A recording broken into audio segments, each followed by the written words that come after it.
Ils font la queue dans l'espoir de repartir avec un peu d'essence.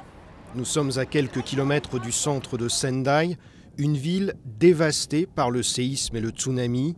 Des quartiers entiers ont pratiquement été rayés de la carte. Aujourd'hui, plus de 3 jours après l'impact, il y a peu de chances de retrouver des survivants. On s'attendait à une réplique majeure sur la côte et on s'était organisé en conséquence. Mais la violence de cette catastrophe est bien au-dessus de ce qu'on avait pu imaginer. C'est très douloureux pour moi. Les plus chanceux sont maintenant dans des centres d'accueil. Les heures sont longues pour ceux qui attendent des nouvelles de leurs proches et de leurs amis disparus. Moeko Abe a reçu un message de sa mère juste après le tremblement de terre. Mais depuis, aucune nouvelle.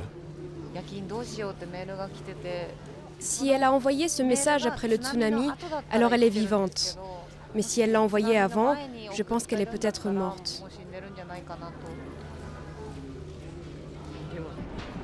Dans la région de Sendai, la plus touchée par le séisme, près de 3 millions de foyers sont toujours privés d'électricité. 100 000 militaires sont déployés, la population, elle, tente de garder son calme.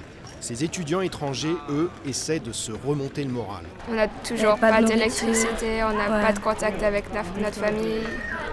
Il n'y a pas de chauffage, pas d'électricité, pas de gaz, pas d'eau. Les sauveteurs travaillent toujours d'arrache-pied, mais impossible de dire comment vont se passer les prochains jours. Selon les derniers bilans, 10 000 personnes auraient perdu la vie.